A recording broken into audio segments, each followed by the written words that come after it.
What's going on, everybody? It's your boy, Jobbers and Goons, and today we brought a fun video. I'll probably throw some video game footage up on the screen. Y'all can kind of vibe out, because this is a kind of death battle prediction and preview and breakdown on both sides before Death Battle drops it. So, before we get into this, I'd like to introduce the co-host for today on this discussion, my boy Don from Coffee Shop Comics. If you want to say what's up. What's up, everyone? This is Don Juan III from Coffee Shop Comics.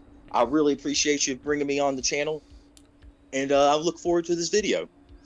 Yep. So what this is going to be is a off the dome discussion on the battle. They dropped Jason's preview first, so we'll kind of go over Jason first. Then we'll go over Michael, and then we'll kind of give a prediction of what we think will happen on the death battle side. Now, in terms of a debunk, that will take place. The debunk / review will take place on Coffee Shop Comics, not here. So make sure to go over there and subscribe immediately, as well as check out my prior content on both characters, and check out the content on Myers and such on Coffee Shop Comics as well. But getting into this, first we're going to talk about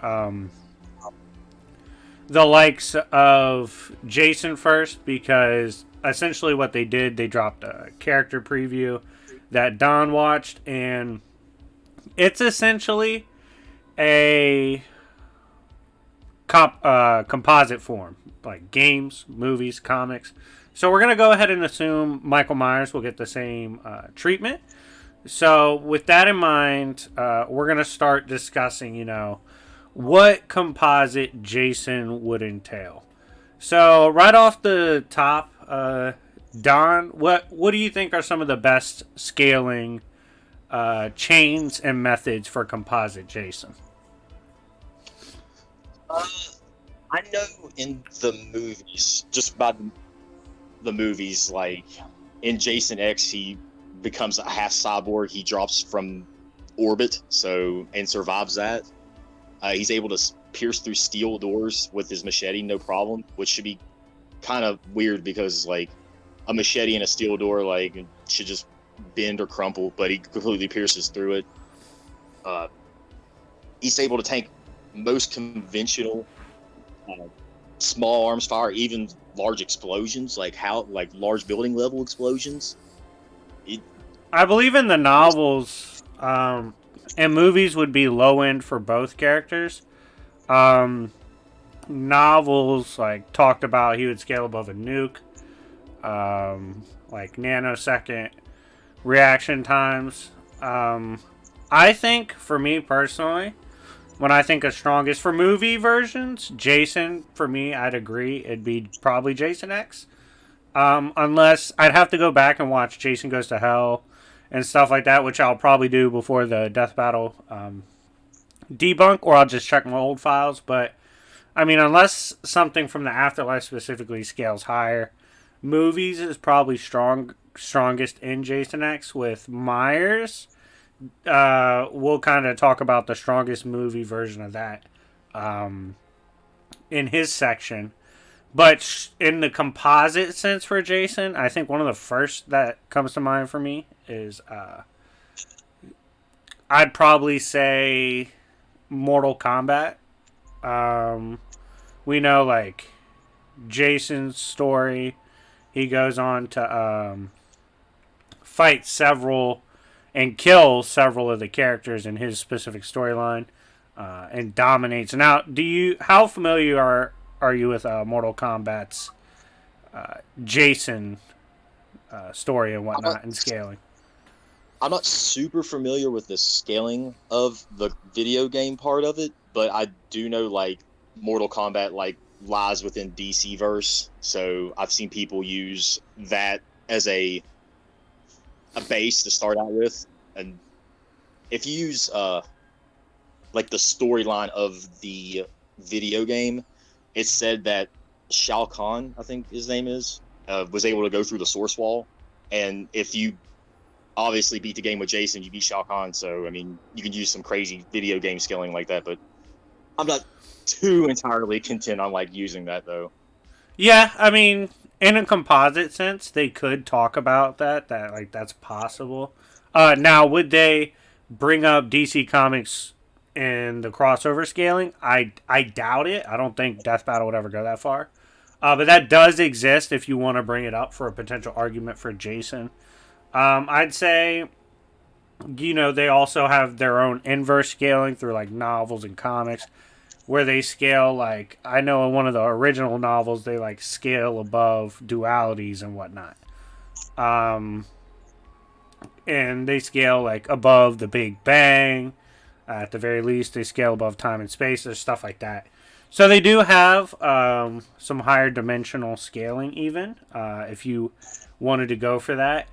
For the Mortal Kombat with Jason.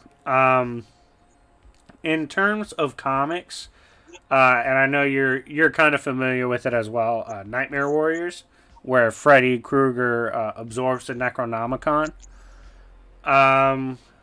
Now, this is pretty interesting because Freddy with the Necronomicon, which grants you like the Alpha and Omega, or AKA control over dualities.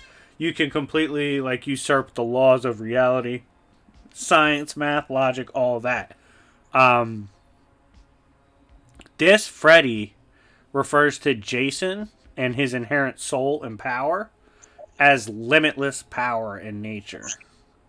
So limitless power that can charge someone like basically infinitely, who is strong enough to like control dualities. That's pretty ridiculous. Where do you? I guess I gotta ask you this: where do you think they'd put strongest Jason at in the composite sense?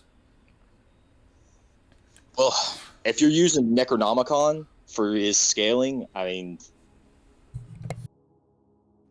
man, you can. I mean, if he scales above dualities, I mean, you can get him to outer. Honestly,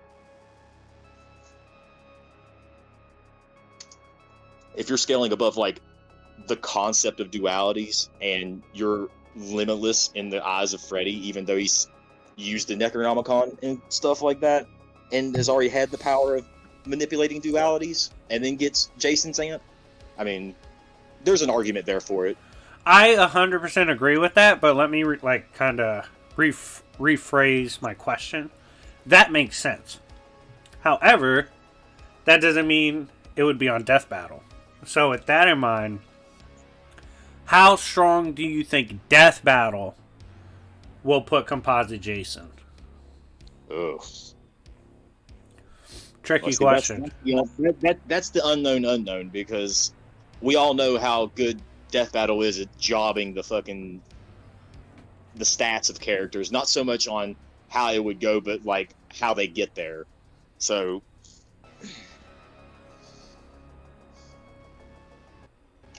he might get to large city. I don't even know. Death Battle has such a large range of craziness I've heard throughout the years. I mean, they can lowball him at small city level, or they can highball him, to outer if they wanted to. I don't know. They're so inconsistent with how they scale characters and stuff. So it's really just anyone's guess. I think they would go for like large city level. Maybe they would take some of the literal scaling with like him scaling above military weapons and stuff. Maybe they'll take that, put him at country level or something. I don't know. I don't see them giving him that crazy of scaling in the AP department. Maybe they will give him hacks and some of his abilities, especially from the extended universe. But yeah, I don't see them going that crazy with the Jason scaling. And then we get over to the Michael side. This we're gonna assume is composite Michael. So let me go ahead and ask you, what's some of the strongest Michael stuff you'd consider? Oh, I mean, Michael Myers I would consider him the Shape as like that's the concept of Michael Myers. Like he is literal fear, the concept of fear. Uh, I've seen in the comics he is the platonic concept of fear. Like he has fear hacks to the point that he's able to like fear hacks a whole town into like literally making a mob and killing an innocent person just because they think he might be Michael Myers. Laurie Strode was willing to kill herself on a assumption of that might end Michael Myers. Like I can't understate how strong like the persuasion of fear is, and the more it grows and the stronger it gets. That's where you get the whole the more he kills, the more he transcends statement from Laurie in Halloween Kills. So he's got some really good hacks when it comes to like the shape. When it comes to physical AP, I mean, he can do things that even peak athlete people, peak athlete humans can't do. Uh, the Vader grab, which he's like known for, is biomechanically impossible to do as a regular human, due to the fact that your shoulder can't hold the weight of a person like that. Like you actually have to lift them with your biceps and triceps. So Michael's done that on multiple occasions. Even in his like canonical weakest form, he's able to do that. So you could say he's above peak human in strength. AP. I would. I give him maybe city block. If you want to be generous, give him city level, because he was able to kill like 30 people in Haddonfield in Halloween Kills by himself. Yes, it did take him a little bit of time, but he still was able to do it. When it comes to his like high tier scaling, I mean, if you're a platonic concept, I mean, stated multiple times, like even in the novels and in the comics, like I would say that's outer as well. I will say I don't think it's ever stated he's platonic, but it did say he's like an archetype, a void, like beyond possibilities and dreams, beyond science, things of that nature. It's just like technically with Platonism, I don't think it's actually used in the verse or reference. So someone would be like really semantical and be like, oh no, he's not called platonic, which would technically be true.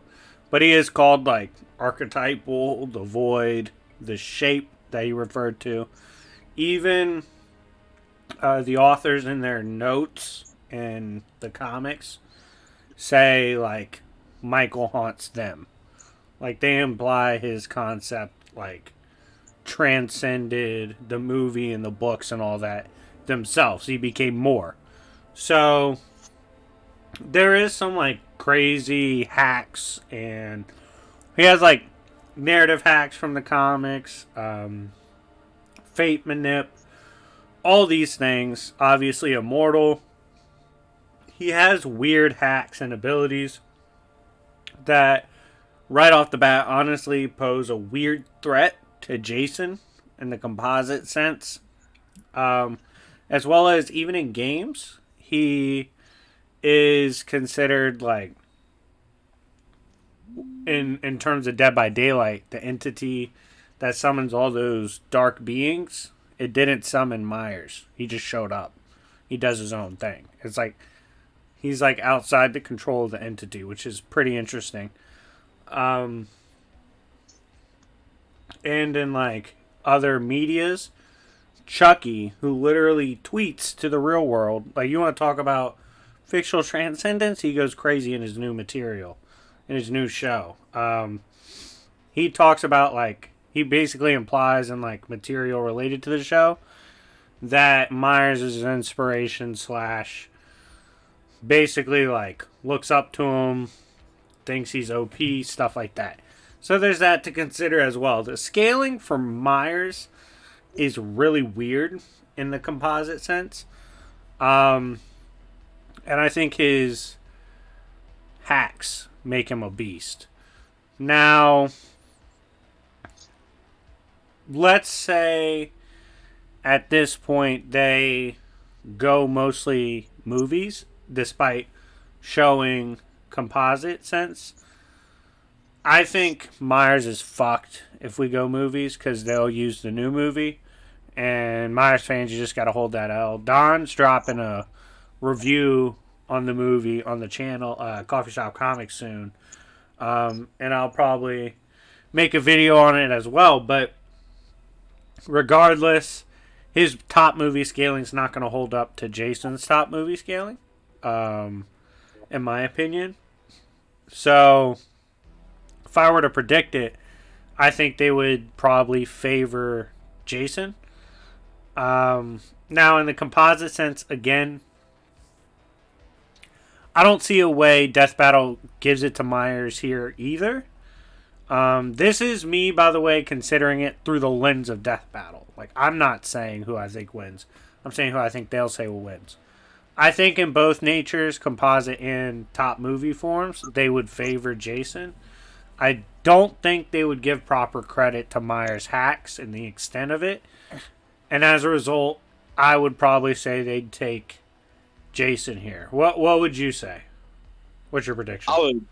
I would absolutely agree with that. If they use like anything from Halloween Ends, I mean Myers is completely fucked. Like there's just nothing he can do. Like that was some of the worst movie scaling for any horror villain that I've ever personally had to witness. There's more things Jason has done in the movies canonically than Myers has, and especially like if you can't like tie in the curse of Michael Myers, quote unquote, like the fear hacks or anything, like if you can't use that, then yeah, I don't think there's not really anything Michael is going to be able to do to put down Jason, but there's plenty of things that Jason can do to put down Myers. If you're willing to look at it through the eyes of Death Battle, like all you got to do is BFR your opponent. I mean, yeah, I mean, I agree. I think the prediction going in, I'd say for them, Jason would win. So it'll be interesting to see what they say. And like I said, our review and debunk, that will be on Coffee Shop Comics. That's going to be the video with like all the scans, evidence material, because then we'll truly see what they're going for both characters. But yeah, current predictions on the table by both of us is they got Jason winning. But let us know what you think in the comment section down below. Let us know who you think will win. And smash the like button if you haven't already. I appreciate you guys tuning in. It's been your boy Jobbers and Goons, along with my boy Don. And we'll see y'all later. Peace.